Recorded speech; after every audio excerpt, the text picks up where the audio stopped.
Assalamualaikum warahmatullahi wabarakatuh. Eh, Perkenalkan, kami dari angkatan 2023 dari Paralel D, sesi D2 Grup F. Sebelumnya izinkan, saya adalah Aryo Putra dengan NPM 23172. Perkenalkan nama saya Gentalang Bakti, NPM 23135. Di sini kami akan presentasikan terkait remedial dari tes awal modul 4 yaitu angka asam dan angka penyambunan.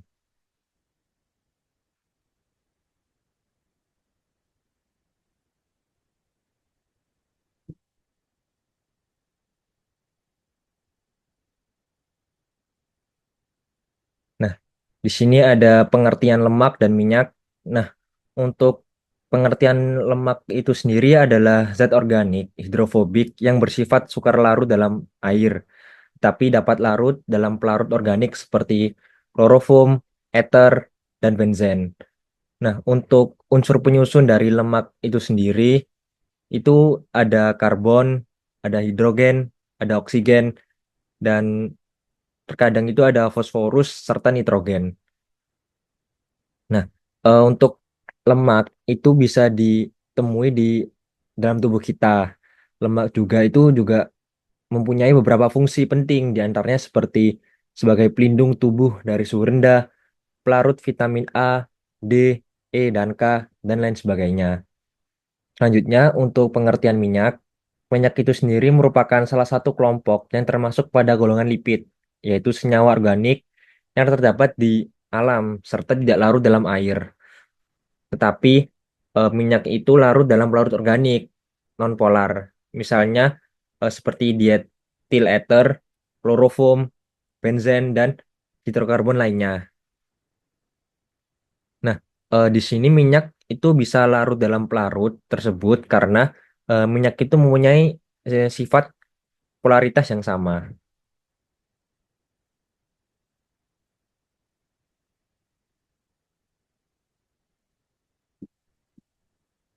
Nah, selanjutnya di sini ada asam lemak dan strukturnya.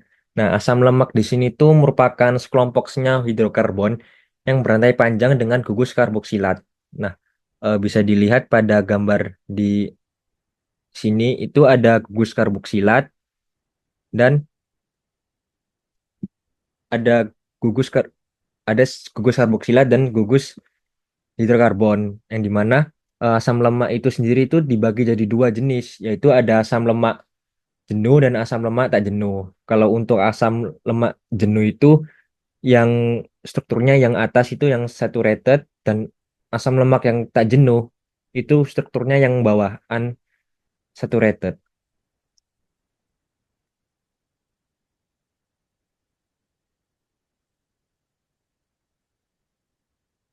Nah, di sini ada penjelasan terkait struktur asam lemaknya itu.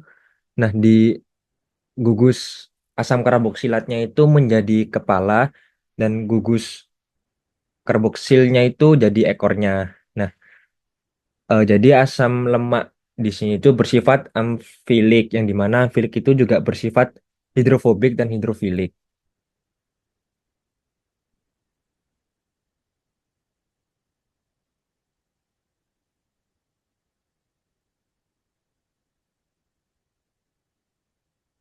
Selanjutnya di sini ada sintesis minyak dan lemak. Nah, sintesis minyak dalam konteks kimia itu mengacu pada proses pembuatan molekul lemak atau trigliserida secara buatan.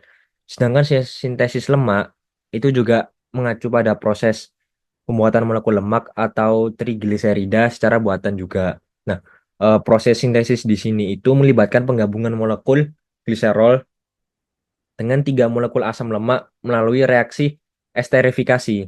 Nah, buat contohnya itu bisa seperti di gambar di sini itu, yaitu pembentukan trigliserida dari gliserol dan asam-asam lemak.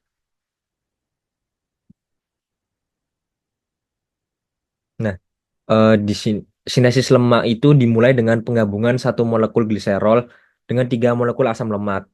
seperti pada gambar struktur di bawah ini. Nah, reaksi di sini itu disebut esterifikasi. Nah, pada setiap penggabungan, satu molekul air dilepaskan. Reaksi esterifikasi itu merupakan reaksi pembentukan senyawa ester dari asam karboksilat dan alkohol.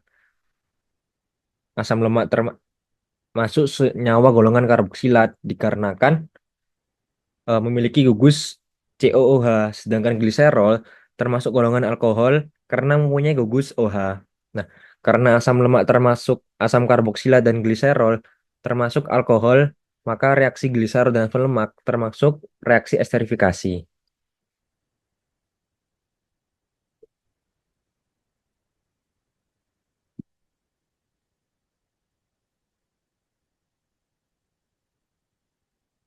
Nah, selanjutnya di sini ada konfigurasi trans dan cis. Nah, keberadaan ikatan rangkap pada asam lemak itu menyebabkan terbentuknya dua macam konfigurasi, yaitu konfigurasi trans dan cis. Nah, untuk eh, perbedaan struktur dari trans dan cis itu bisa dilihat pada gambar di sini.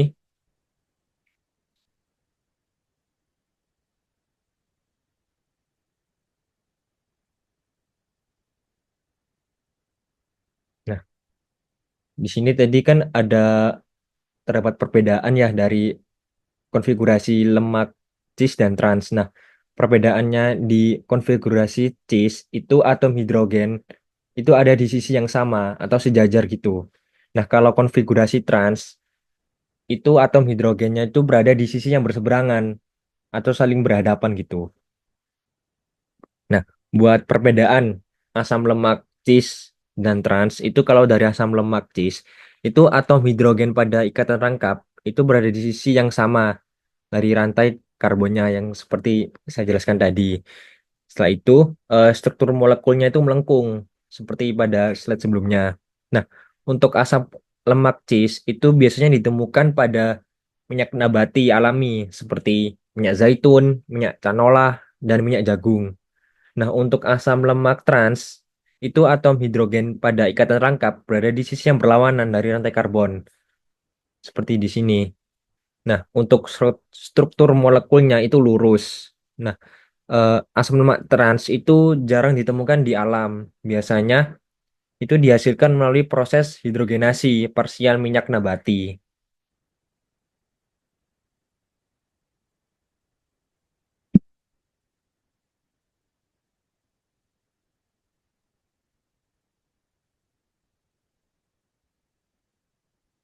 Selanjutnya di sini ada saponifikasi.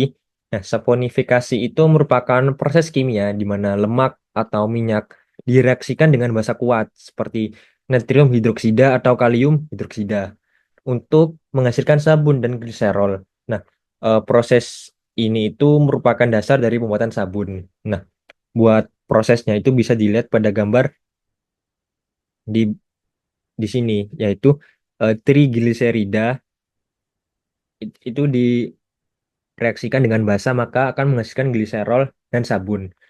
Nah, bagaimana sih proses saponifikasi ini terjadi? Yang pertama itu ada lemak dan basa bereaksi.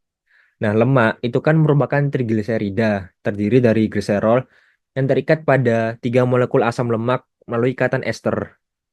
Ketika lemak direaksikan dengan basa kuat, ikatan ester ini akan terhidrolisis atau terurai oleh air. Asam lemak akan bereaksi dengan basa membentuk garam natrium atau kalium dari asam lemak atau sabun itu sendiri, sedangkan gliserol akan terlepas. Nah, eh, buat terbentuknya sabun itu melalui proses garam natrium atau kalium dari asam lemak yang terbentuk. Selanjutnya, bagian asam lemak dari sabun bersifat nonpolar atau tidak larut dalam air dan akan menempel pada kotoran atau minyaknya. Nah, bagian garam seperti natrium atau kalium bersifat polar atau larut dalam air itu mengikat air sehingga kotoran-kotoran yang menempel pada sabun di sini itu dapat dibilas dengan air.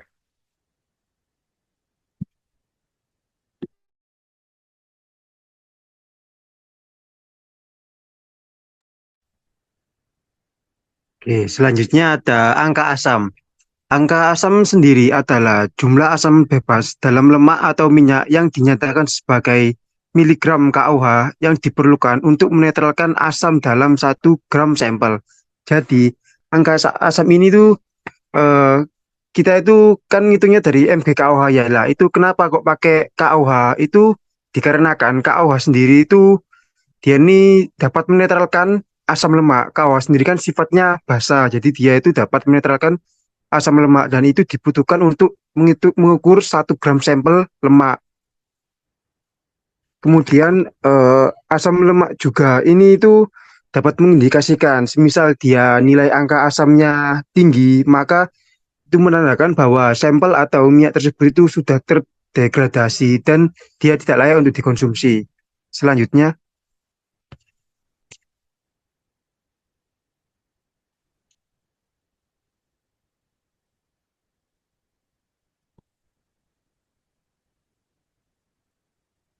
oke, selanjutnya ini ada angka penyabunan.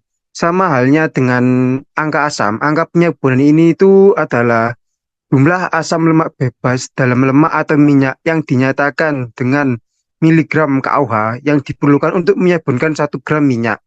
Di sini kita itu juga masih menggunakan KUH karena KUH sendiri ini dia ini dapat memecah molekul minyak yang nantinya digunakan untuk penyabunan atau dapat menyabunkan minyak tersebut.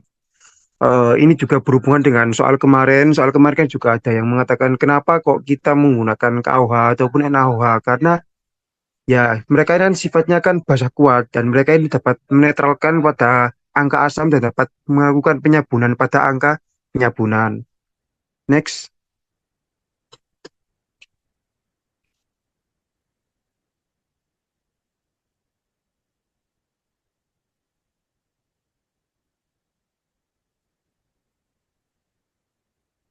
Oke. Selanjutnya ada metode penetapan angka asam. Nah, angka asam ini kan juga dapat ditetapkan dengan suatu metode. Yang pertama itu kita mengambil beberapa sampel atau menimbang sampel. Kemudian kita larutkan dengan pelarut khusus seperti etanol yang dapat melarutkan minyak. Kemudian sampel tersebut kita titrasi dengan KOH hingga mencapai titik akhir atau dia mencapai perubahan warna. Kemudian hasil titrasi tadi itu dihitung dalam miligram KOH per gram sampel. Angka asam itu dapat ditentukan dengan persamaan berikut, yakni angka asam sama dengan volume KOH dikali normalitas KOH dikali BM KOH dibagi berat bahan atau sampel. Angka asam yang tinggi itu dia juga dapat menandakan bahwasannya minyak tersebut atau sampel atau lemak itu telah terdegradasi. Jadi dia ini sudah tidak layak untuk dikonsumsi lah. Itu tadi makanya perlu untuk menetapkan angka asam dari suatu minyak atau sampel. Lanjut.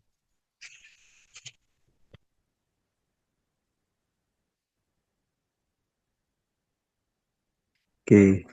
Selanjutnya ini ada metode penetapan angka penyabunan. Sama halnya dengan metode sebelumnya untuk menetapkan angka asam, angka penyabunan ini diawali dengan menimbang sampel. Kemudian sampel dipanaskan dengan KOH. Nah, sampel setelah dipanaskan, kita titrasi secara berlebih dengan KO, kita titrasi dengan HCl secara berlebih. Lalu hasilnya itu kita hitung sebagai miligram KOH per gram sampel. Nah, untuk angka penyabunan ini dapat ditentukan dengan persamaan berikut, yakni angka penyabunan sama dengan volume dalam kurung titrasi blanko dikurangi titrasi sampel dikali normalitas HCl dikali BM KUH dibagi gram sampel. Di sini kita kan menggunakan pelarutan larutan belangko atau larutan pembanding ya. Jadi nanti itu larutan belangkonya itu bakal dikurangi terlebih dahulu dengan volume titrasi sampelnya. Kemudian kita menggunakan normalitas dari HCl yang dimana HCl-nya itu adalah titrasinya sebagai titran, kemudian dikali BMKOH dibagi gram sampel. Selanjutnya,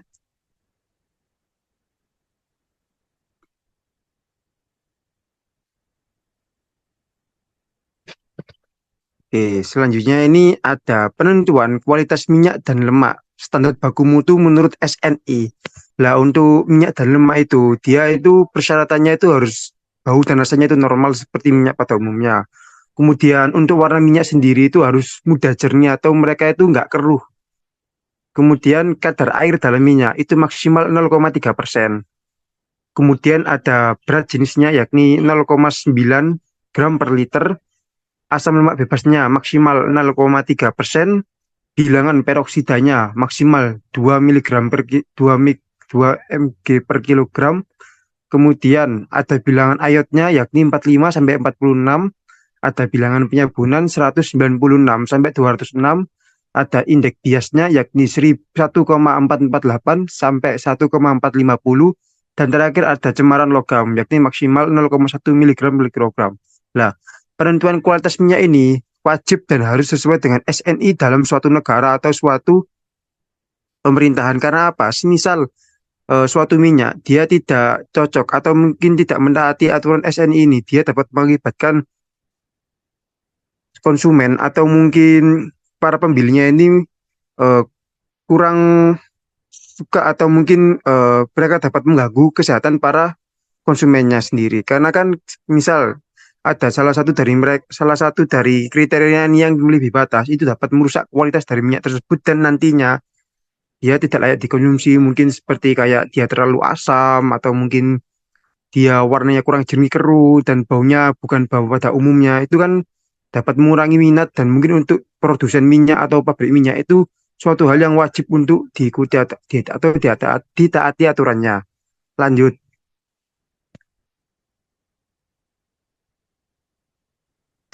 Oke, selanjutnya kita kan tadi kan udah membahas ya bagaimana cara menentukan nilai angka asam atau mungkin angka penyabunan dari suatu sampel minyak atau lemak. Kemudian di sini ada contoh soalnya. Ini contoh soalnya itu saya ambil dari tugas TA kemarin. Lah, ini saya ambil dari salah satunya itu mungkin saya bacakan ya. Hitung nilai angka asam apabila diketahui volume titeran 0,5 miligram dan konsentrasi KOH-nya 0,175 N serta diketahui densitas minyak sebesar 0,81 gram per mol. Serta berikan penjelasan apakah angka asam pada minyak tersebut sudah sesuai dengan SNI. Lah, ini kan kita harus menentukan nilai angka asamnya ya. Jadi kita pakai rumus angka asam sama dengan VKOH dikali NKOH dikali BMKOH dibagi berat dari sampel. Lah, ini kan beratnya kan belum diketahui ya. Jadi untuk dikitnya dulu ini kita tulis VKOH itu 0,5 mili, kemudian ada NKOH-nya itu 0,176 N, rho minyaknya 0,81 gram. Untuk perhitungannya itu kita harus menentukan berat dari sampel terlebih dahulu, di mana itu dapat dihitung dengan rumus rho dikali volume. Lah, rho-nya tadi kan udah ada 0,81 gram ya, itu nanti dikaliin sama volume dari tren 0,5 mili, itu ketemu 0,405 gram. Kemudian karena ini berat sampelnya udah diketahui, baru kita masuk ke perhitungannya. Angka asam sama dengan VKOH dikali NKOH dikali BMKOH dibagi W sampel. 0,5 mili dikali 0,176 N dikali 56,11 gram mol per 0,405 gram itu sama dengan 12,9. Nah, ini kan didapatkan hasil 12,9. Sedangkan pada SNI tadi maksimal nilai angka asam pada suatu minyak adalah 0,3 gram persen. Yang artinya bahwa pada sampel yang kita uji ini itu tidak sesuai dengan SNI karena nilainya itu melebihi 0,3% dari minyak tersebut. Lanjut.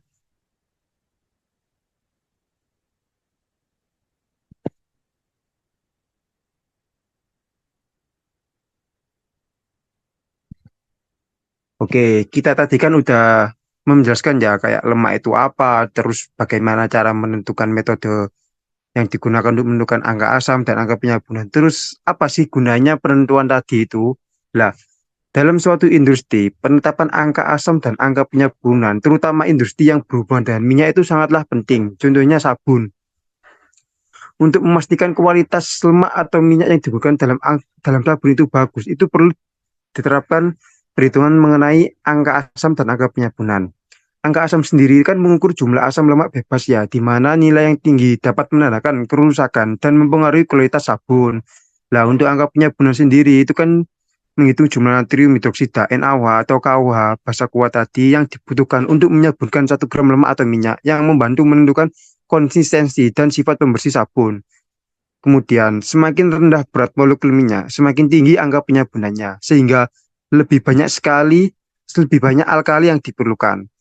Pengujian ini memastikan sabun yang dihasilkan oleh produsen memiliki stabilitas, kelembutan, dan efektivitas yang sesuai dengan standar industri. Jadi, untuk industri sabun atau mungkin untuk industri yang berhubungan dengan minyak itu, angka penetapan angka asam dan penetapan angka penyabuan itu sangat-sangat diwajibkan dan sangat penting. Lanjut.